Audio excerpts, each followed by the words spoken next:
Good morning. मैं शिवाशी सुमन, आप देख रहे हैं पीसीएस एकेडमी पटना। आज हम लोग ड्रग्स एंड मैजिक रेमेडीज आपत्तिजनक विज्ञापन अधिनियम 1954 पर डिस्कशन करेंगे, इसके बारे में जानकारी लेंगे। जैसा कि हम लोगों को पता है कि सुप्रीम कोर्ट ने पतंजलि आयुर्वेद के एमडी यानी मैनेजिंग डायरेक्टर बालकृष्णन और बाबा रामदेव जो एक योग गुरु हैं, दोनों को सुप्रीम कोर्ट बुलाया गया है सुप्रीम कोर्ट के द्वारा, और उन पर दवाओं का भ्रामक विज्ञापन करने का मामले में कार्रवाई किया जा रहा है।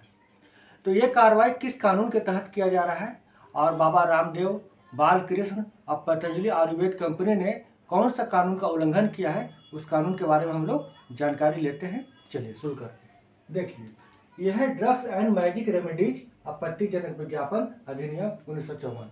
ये अधिनियम 1954 में भारत के संसद के द्वारा बनाया गया था।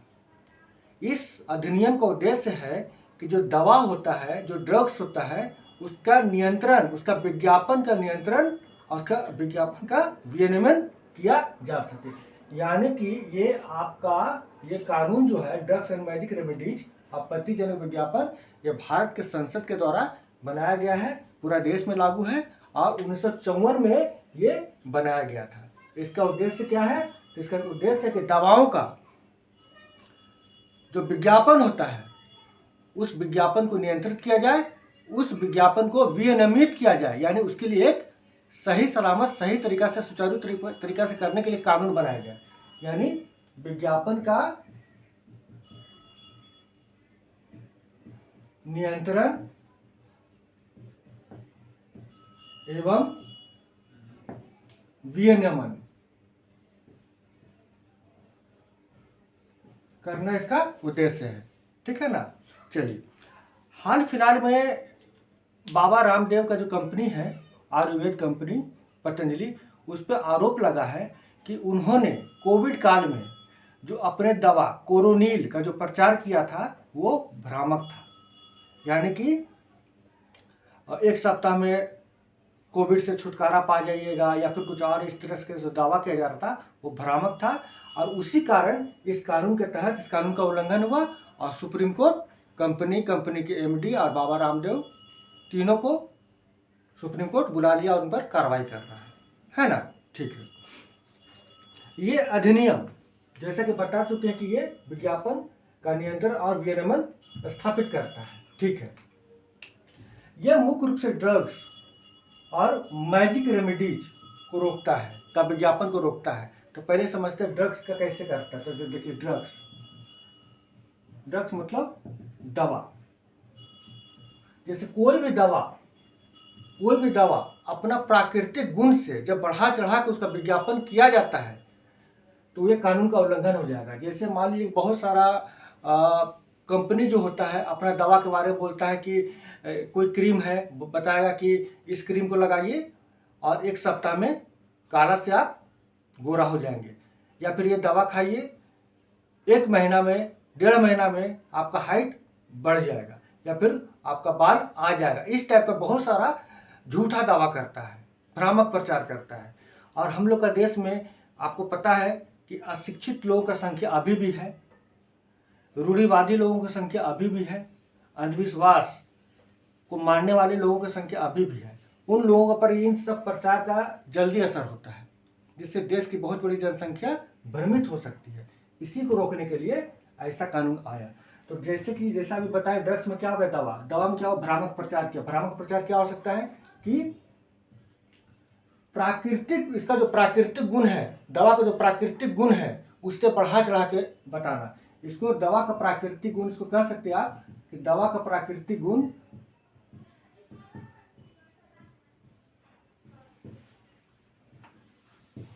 गुणों का प्रचार बढ़ा चढ़ा कर करना।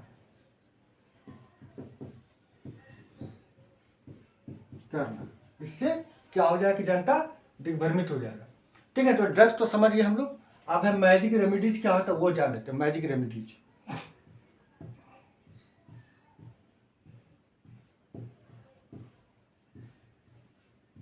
मैजिक मतलब जादुई, रेमेडीज मतलब उपचार, है ना। तो ऐसा कोई उपचार जिसमें कुछ जादुई शक्ति होने का दावा किया जाए। जैसे क्या हो सकता है जादुई शक्ति? जो कोई तंत्र मंत्र करता है, कोई ताबीज़ दे देगा, आप बोलेगा कि ये ताबीज़ को पहनिए, आपका कष्ट का निवारण हो जाएगा, आपका रोग समाप्त हो जाएगा। या कोई भस्म होता है, भभूत होता है, वो डाल देगा, अब बोलेगा कि इससे आपका जो समस्या है उसका छुटकारा पा जाएगा। या फिर अभी भी देश में जैसा कि पता है कि बहुत सारे जनसंख्या, बहुत सारे परिवार ऐसा है कि लड़का जो होता है बच्चा के रूप में लड़का प्राप्त करना चाहता है ना, लड़की की तुलना में। तो इन लोगों पर ये उपचार बहुत असर करता है कि ये कुछ ये भभूत दे देगा, भस्म दे देगा, ताबीज दे देगा कि आपको बेटा प्राप्त होगा, है ना। तो ये सब जो होता है ना, इसको रोकने के लिए, अंधविश्वास को रोकने के लिए, झूठा दावा को रोकने के लिए ये सरकार ऐसा कानून बनाया है। तो मैजिक रेमेडीज का मतलब होता है वैसा उपचार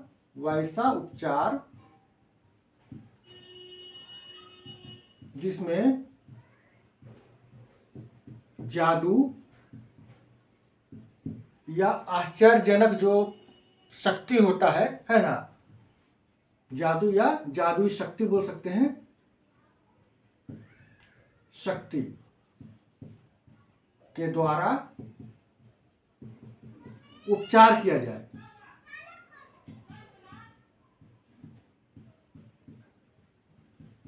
इसका उदाहरण आप तंत्र मंत्र से दे सकते हैं। तंत्र मंत्र, ताबीज, भभूत जो भस्म वगैरह होता है, जो राख वगैरह होता है, आदि। बहुत ही सिंपल लैंग्वेज में आपको बता रहे हैं, बुकिश लैंग्वेज का प्रयोग हम जानबूझ कर नहीं कर रहे हैं, है ना। तो ड्रग्स मतलब दवा का प्राकृतिक गुण से बढ़ा चढ़ा के बोलेगा तो वो हो जाएगा गलत, ये कानून का उल्लंघन। मैजिक रेमेडीज में कुछ जादुई शक्ति होने का प्रमाण देगा, झूठा दावा करेगा तो हो जाएगा मैजिक रेमेडीज का तहत इस कानून का उल्लंघन हो जाएगा, ठीक है ना। तो इस तरीका से बाबा रामदेव पर आरोप तय किया गया है कि उन्होंने अपने दवाओं का जो प्रचार किया है, जो उनका दवा था, जो उसका प्राकृतिक गुण था, उससे उन्होंने बहुत ज़्यादा बढ़ा चढ़ाकर प्रचार उसका किया है। कोविड के समय में विशेषकर, क्योंकि उस समय मरता क्या नहीं करता वाला स्थिति था, है ना। किसी के घर में कुछ लोग मर रहे हैं, कुछ लोग का तबीयत बहुत ज़्यादा सीरियस कंडीशन में है, हॉस्पिटल में जगह नहीं मिल रहा है। उस समय में अगर ऐसा प्रचार कर दिया जाए कि एक सप्ताह में आदमी ठीक हो जा रहा है और एलोपैथ में इसका इलाज ही नहीं है, तो लोग इसका प्रभाव में बहुत ज़्यादा आ रहे थे कोरोनिल का प्रचार में। इसीलिए सुप्रीम कोर्ट ने बाबा रामदेव पर कार्रवाई किया है। तो ये करंट अफेयर का क्वेश्चन, इसको आप देख सकते हैं और इसके बारे में आपको समझा दिए। इसका दंड क्या है वो बता दे रहे हैं। इसमें दंड क्या होता है, अगर दंड के रूप में देखा जाए कि पहली बार गलती करते हैं 6 महीना का कारावास, जुर्माना जो सुप्रीम कोर्ट के द्वारा तय किया, जो कोर्ट के द्वारा तय किया जाएगा, या फिर दोनों, यानी कारावास 6 माह का कारावास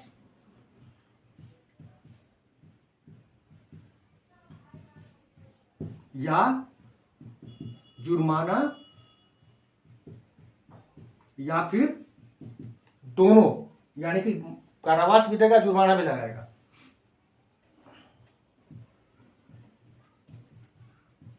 एवं जुर्माना दोनों से दिया जाएगा। लेकिन दूसरी बार फिर वही गलती करते हुए पकड़ाया, 1 साल का, दूसरी बार का बात कर रहे हैं हम, दूसरी बार का, ये पहली बार का हो गया, पहली बार का। दूसरी बार अगर करता है तो 1 वर्ष का कारावास